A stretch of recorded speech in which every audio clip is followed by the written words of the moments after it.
Bonjour et bienvenue dans l'émission Paroles de femmes. Bonjour à vous toutes.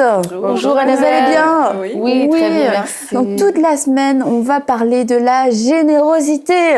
Générosité, ça vous évoque quoi, Tchatchou? Ça t'évoque quoi, toi, la générosité? La générosité, c'est faire du bien aux gens qui nous entourent. Ah, t'as bien préparé ta réponse. Moi, ça évoque Annabelle. Ah bon? Ah oui, t'es une des personnes les plus généreuses que je connaisse. Eh bien, je vais vous faire des cadeaux toutes les semaines. Non, on va parler de la générosité. Et puis, t'as tellement bien répondu, Tchatchou. C'est faire du bien. Mais bon, souvent, vous êtes d'accord quand même, on pense générosité égale cadeau. Ou argent. Argent, cadeau, donner, Don. etc. Don, voilà. Et puis, quelquefois aussi, comme si la générosité, c'était pas pour tout le monde. La générosité, c'est si j'ai de l'argent, si j'ai beaucoup de choses à donner, je vais pouvoir être généreux. Mais tout au long de cette semaine, on va voir que la générosité, c'est pas juste une question d'argent, c'est pas une qualité qui est reliée à notre portefeuille, c'est vraiment directement relié à notre cœur, parce qu'il n'y a pas que l'argent qu'on peut donner. On peut donner de l'argent, bien entendu, mais pas que de l'argent.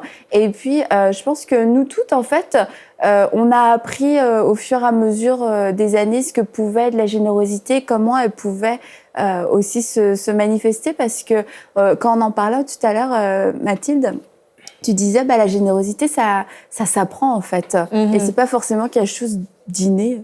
Non, on peut être élevé dans une famille où peut-être nos parents ont été radins, ou peut-être on était juste élevé dans un milieu qui était pauvre et on a appris juste à retenir. C'est pas nécessairement par méchanceté, des fois c'est juste parce que on ne sait pas qu'on peut donner. Et cette semaine, c'est bien parce qu'on va parler de la générosité, mais à tous les niveaux, parce que c'est tout d'abord une attitude de cœur. Et c'est pas juste parce qu'on a nécessairement plein de biens, plein d'argent, beaucoup de superflu, que c'est à ce moment-là qu'on va donner. Et moi, à travers ma vie, surtout depuis que je connais mon mari, j'ai appris beaucoup, toutes sortes de formes de générosité. Des fois, ça peut être notre temps, ça peut être des biens, ça peut être de la nourriture, ça peut être faire toutes sortes de services rendus, exercer l'hospitalité, c'est à plein de niveaux. Mais c'est ça, c'est quelque chose que j'ai appris, que c'était pas seulement l'argent et les cadeaux, comme on a dit. Et tu disais quelquefois on a été élevé dans un milieu peut-être où on a manqué, où on nous a appris qu'il fallait garder un maximum, parce que tout ce qu'on donne, c'est perdu, c'est pas pour nous. Et en fait, c'est que la première chose pour la générosité, c'est que ça part de nos mentalités. Et il y a besoin d'avoir un changement, un transfert. Je crois que la générosité, c'est un trait de caractère d'abord que Jésus avait et qui a manifesté tout au long. Déjà, son cœur, c'est même pas un Dieu d'addition, c'est un Dieu de multiplication.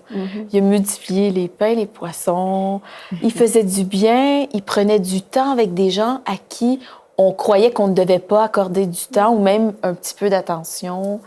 Il a réprimandé sévèrement les pharisiens de retenir par rapport à leurs dons. Mais je pense à cette veuve qui a donné la dernière pièce d'argent, qui est allée porter ça. Et Jésus dit aux pharisiens, cette veuve a donné plus que tous les autres. Parce que, dans le fond, c'était pas parce qu'elle avait, mais c'était dans son cœur.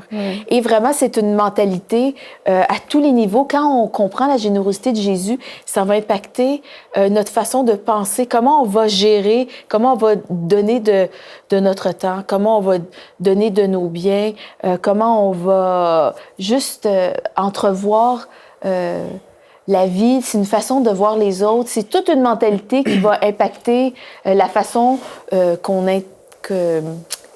intervient avec le monde, dans le fond. Et c'est une super belle caractéristique de Jésus qui a donné sans compter, mais vraiment de son temps. Il enseignait aussi des gens à qui ils n'étaient pas dignes, les prostituées, les collecteurs d'impôts. Bon, c'était tous des gens de mauvaise vie. Et puis Jésus était un exemple de générosité de sa personne. Je crois que c'est d'abord un trait de caractère. C'est quelque chose qu'on a dans le cœur. Et je crois sincèrement qu'on peut changer, qu'on peut voir la générosité d'une autre manière et que même si on est élevé à retenir de tout, à tous les niveaux, je crois que cette semaine, en écoutant cette série, il y a des gens qui vont comprendre la générosité d'une manière, mais entièrement différente. Exact. Et oui, moi, j'aime ce que tu dis par rapport à Jésus, parce que là où ça m'interpelle, c'est dans le fait qu'il ne considérait pas les gens autour de lui. Il les prenait comme ils étaient, en fait. Parce que c'est parfois plus facile de donner à certaines personnes qu'à d'autres. Donc là, Jésus, lui, il donnait juste, il déversait ce qu'il avait dans la vie des gens. Et c'est un point, je pense, qui est super important par rapport à la générosité. Et c'est aussi de comprendre, en fait, que, comme on a dit, être généreux, c'est une attitude de cœur, en fait, qui ne prend pas spécialement en compte ce qu'on a, mais qui prend en compte ce qu'on est prêt à donner et à déverser dans la vie des gens qui nous entourent. Et aussi, il y a des personnes pour qui, je ne sais pas, ce qui nous semble insignifiant, pour ces personnes-là, c'est des millions. Mais nous, on ne le réalise pas, en fait. Mais être généreux, c'est aussi ça, c'est vraiment être concerné par les personnes. Pas juste de façon express, genre je choisis la personne à qui je veux donner, mais ouvrir nos yeux sur ce qui nous entoure, ouvrir nos yeux sur le monde extérieur et de déceler que cette personne a tel besoin que je peux apporter dans sa vie. Pour certains, comme on a dit, ça peut être de l'argent. Pour d'autres, ça peut être même une parole. Pour d'autres, ça pourra être encore autre chose. Ça peut être des vêtements, la nourriture, etc.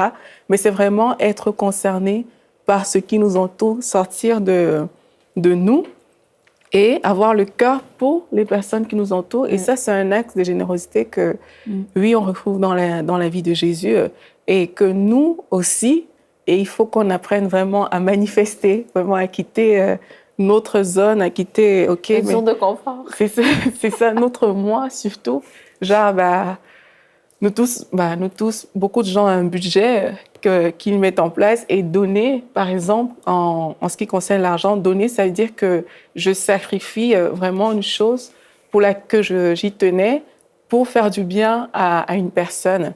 Et parfois, c'est difficile parce qu'on se dit « Ah, mais tiens, ça, c'était quand même pour mes vacances, ça, c'était pour ci ou pour ça. » Et faire cet acte-là, mais ça montre vraiment le cœur. Ça montre le cœur qu'on met derrière parce qu'on est prêt à se sacrifier. On est prêt à retirer quelque chose qui nous tenait à cœur, mais pour le semer dans la vie d'une autre personne.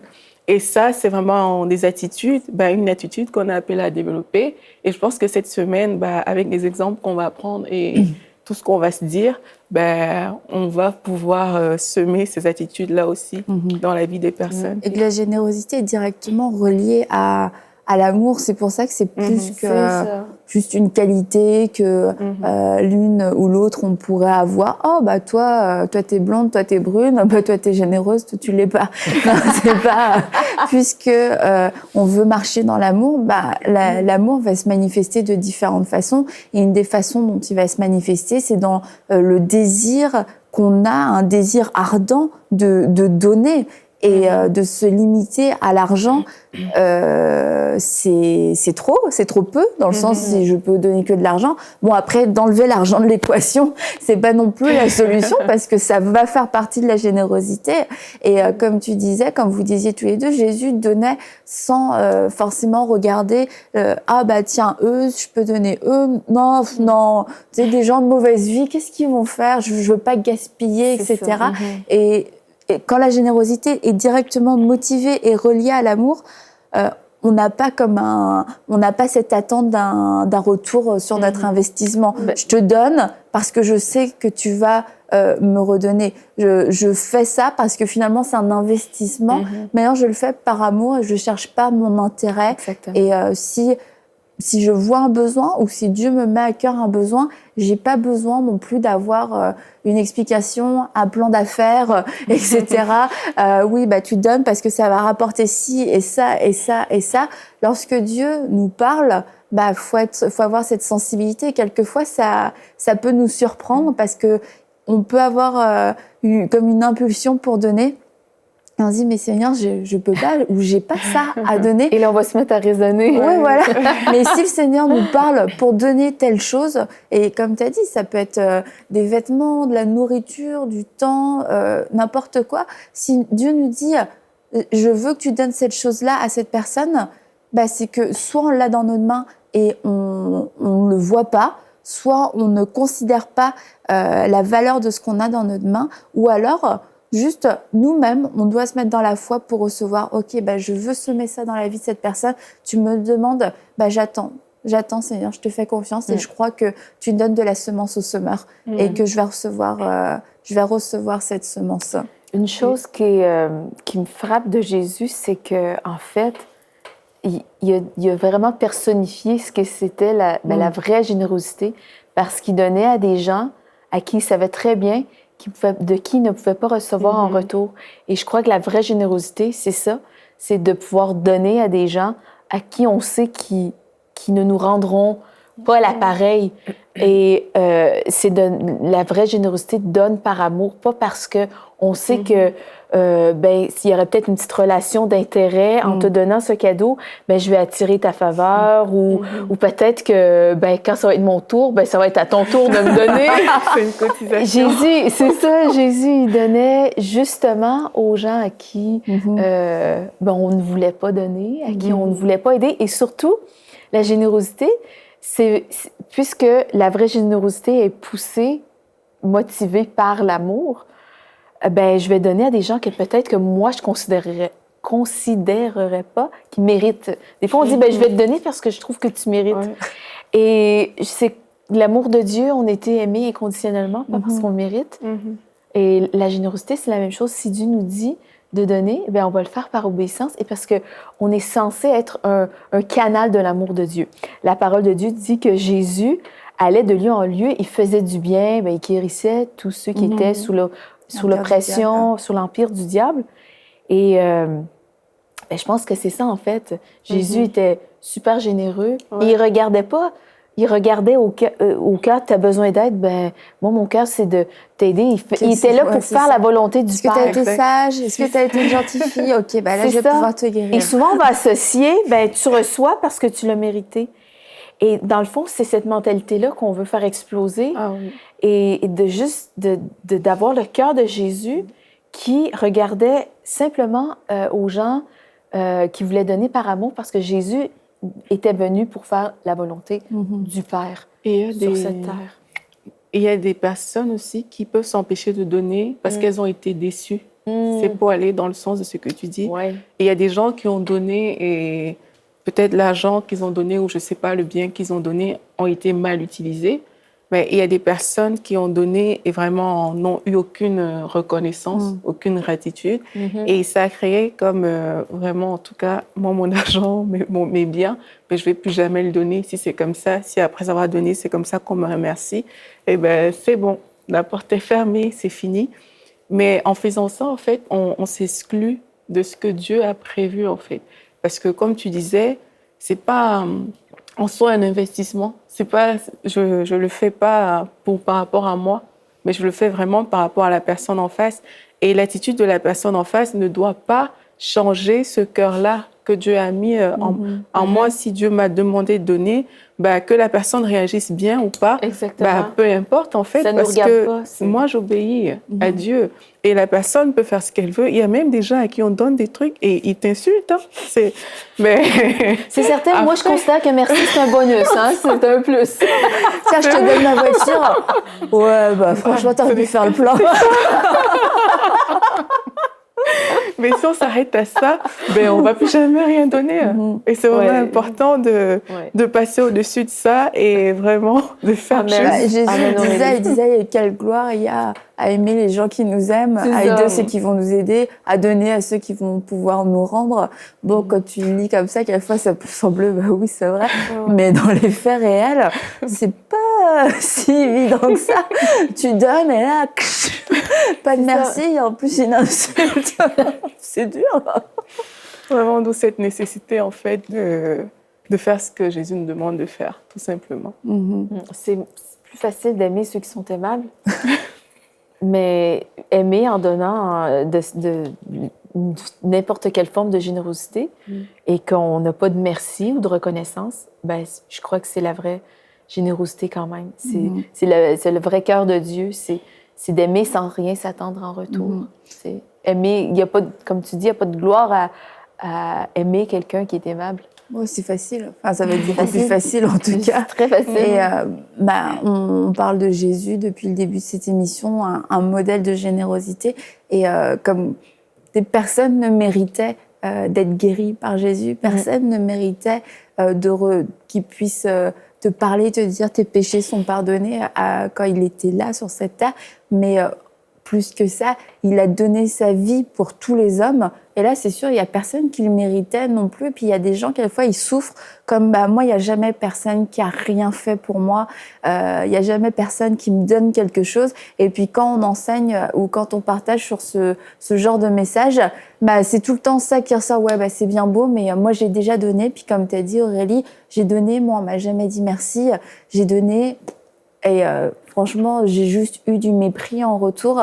Mais là aussi, c'est bien de regarder Jésus dans le sens où il a donné, mais il a aussi vécu du mépris, il a aussi vécu du rejet. Et aujourd'hui encore, Jésus a donné sa vie pour tous les hommes afin que tous soient sauvés. Mais aujourd'hui, il y a encore une multitude d'hommes et de femmes qui rejettent Jésus, qui rejettent son sacrifice, qui rejettent la croix, qui rejettent le salut qui est possible en Jésus et qui rejettent du coup les souffrances qu'il a supportées à la croix, tout ce qu'il a pu vivre à la croix. Et c'est rien comparable à ce que nous, on peut vivre aujourd'hui sur cette terre parce qu'on a donné une voiture et qu'on nous a pas dit merci, qu'on a laissé quelqu'un prendre notre place de stationnement et qu'on ne nous a pas dit merci.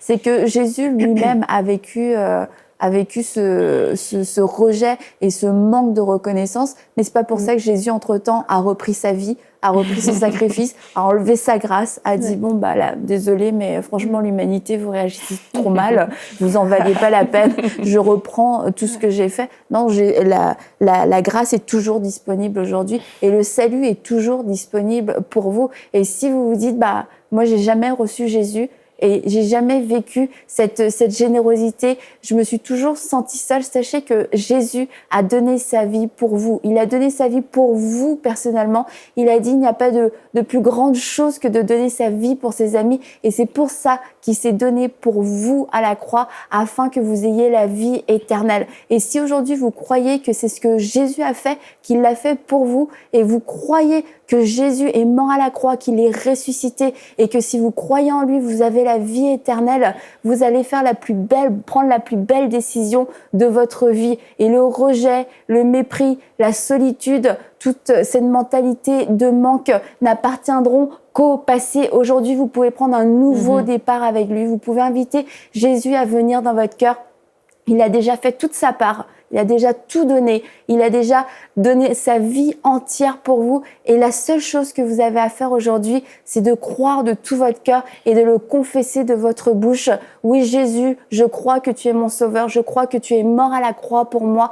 Je crois qu'en toi, aujourd'hui, j'ai la vie éternelle, que tu es mon sauveur, que tu es celui en qui j'ai cru et tu es celui à qui je remets ma vie aujourd'hui. Et si vous avez fait cette prière, on vous invite à pouvoir nous contacter, à pouvoir nous envoyer un email pour qu'on puisse discuter avec vous, pour qu'on puisse vous envoyer aussi des ressources et qu'on puisse s'assurer que vous ayez compris ce qui s'est passé ou ce qui devrait se passer en tout cas en ayant fait cette prière. Et Jésus, c'est ce qu'il a fait. Il a donné entièrement sa vie et c'est pas juste quand on est né de nouveau, c'était pas juste une expérience. Je pense que c'est quelque chose qu'on doit apprendre à vivre chaque jour de notre vie, de façon quotidienne, cette générosité dans la grâce, cette générosité dans l'amour qui est disponible dans la présence de Dieu. Mais l'apôtre Paul dit qu'on fait fonction d'ambassadeur pour Christ. La fonction d'un ambassadeur, c'est de représenter l'autorité qui est derrière lui, qui l'a mandaté. Et on est des ambassadeurs pour Christ. Donc Christ nous mandate pour dispenser ses bienfaits, dispenser ses grâces. Et parmi les grâces qu'il nous dispense, il y a cette main tendue, dont on a parlé depuis le début de l'émission, la générosité de son temps, la générosité de sa maison, la générosité de son argent, la générosité de ses sentiments aussi. La générosité, c'est l'essence même de Christ, puisqu'elle représente l'amour de Christ. C'est juste l'extension de son bras qu'on va exprimer. Et on n'a pas à décider ou non d'être généreux. Si on est à Christ et qu'on fait en fonction d'ambassadeur pour Christ, on va refléter notre maître. En tout cas, on va aspirer à refléter le plus possible notre maître. Et si on a un petit problème de ce côté-là et qu'on a un petit peu le porte-monnaie en peau d'hérisson ou alors la main un peu crispée pour donner, c'est parce que peut-être qu'il y a besoin que Jésus déverse un peu plus dans notre vie. On a un peu plus de temps peut-être à se tourner vers Dieu pour chercher ça. Parce que c'est-à-dire c'est un petit signal d'alarme. Si on est radin, si on est radin de son temps, radin de son argent, radin de ses sentiments et qu'on est très égocentrique, c'est que peut-être on a un problème dans notre relation avec Christ, parce qu'on est des ambassadeurs pour Christ. Et quand on demeure en Christ, il demeure en nous et il va s'exprimer. Et on va même pas réfléchir, il faudrait que je sois généreux, alors je vais peut-être donner ça. À qui je vais le donner? Voyons, à lui peut-être pas, à elle peut-être pas. Non, on est des ambassadeurs et on représente notre maître et on représente l'autorité qui est derrière nous. Donc il va mettre dans notre cœur des élans pour certaines personnes. C'est ça. Quelquefois, c'est des inconnus. Ça va être à l'épicerie, vous avez vraiment à cœur de payer la facture de celle qui est devant, et on en a entendu des témoignages comme ça. On va payer pour la personne qui est derrière, puis c'est plus fort que nous, il faut qu'on le fasse. Exact. Pourtant, on ne l'a jamais vue, cette femme-là, on la reverra peut-être jamais, mais on va le faire. Et on va être des ambassadrices, des ambassadeurs pour Christ. De cette manière-là, il va se servir de nous comme ses agents. Et quand on l'exprime sous cette forme-là, on n'a pas, on n'est pas les maîtres des cordons de notre porte-monnaie. Et quand on est une vraie chrétienne, un vrai chrétien, les cordons de notre porte-monnaie appartiennent à Christ. C'est ça.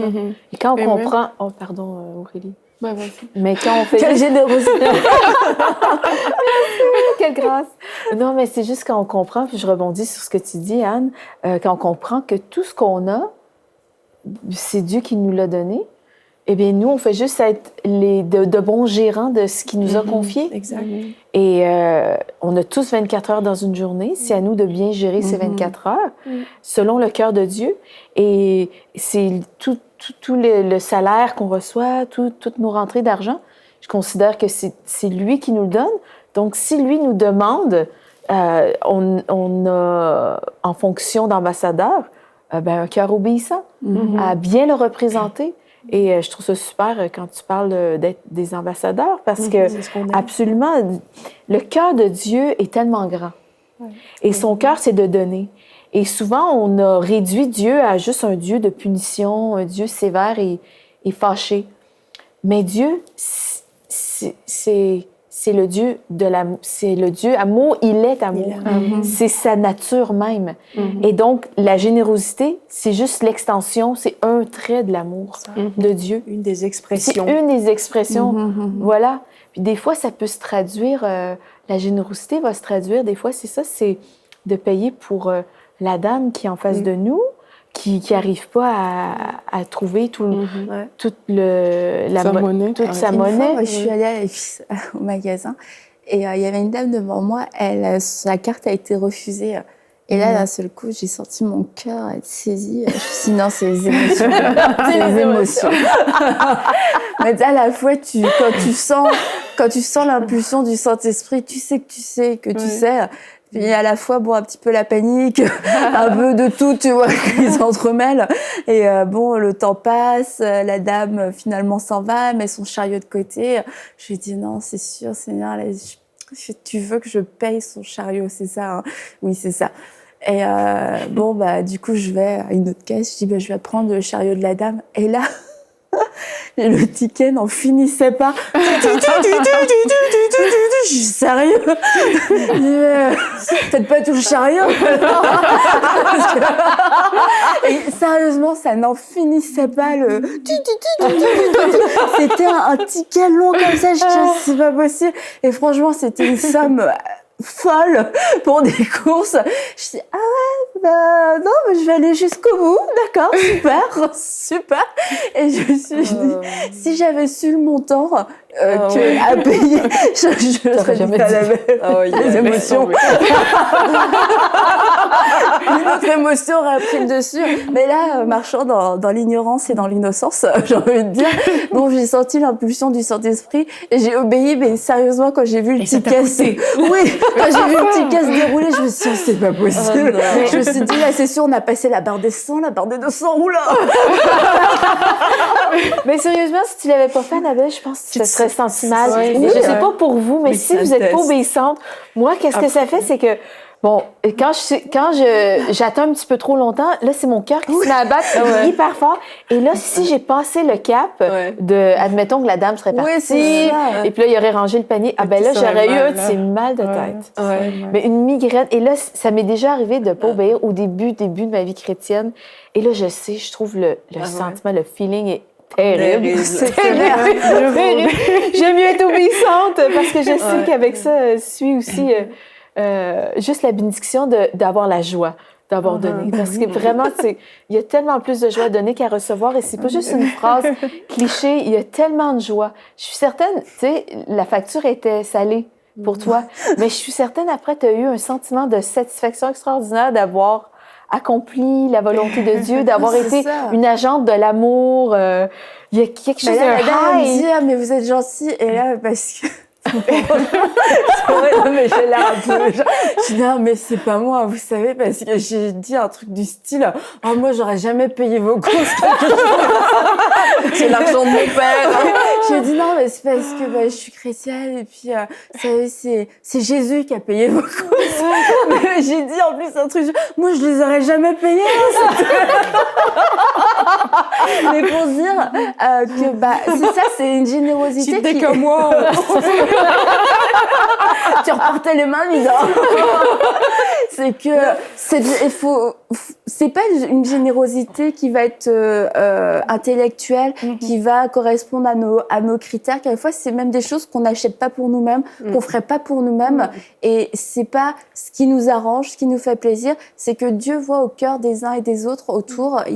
La Bible dit que s'il promène ses yeux sur toute la terre, il voit chaque être humain, il voit un besoin. Et puis, moi, je décide, OK, je vais être un canal de bénédiction. Il m'a pas demandé, OK, Annabelle, tu serais d'accord? Tu penses que ça va aller, etc.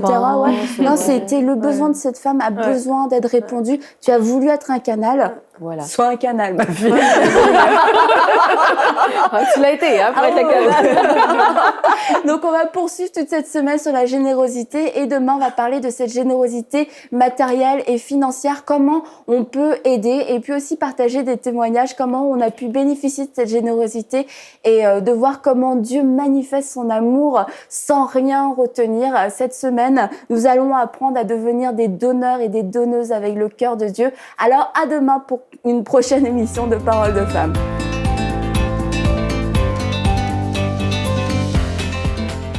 Retrouvez toutes les émissions de Paroles de Femmes en intégralité sur www.emcitv.com. Cette émission est rendue possible grâce au précieux soutien des partenaires d'Enseigne-moi Canal International. Retrouvez tous nos programmes sur emcitv.com.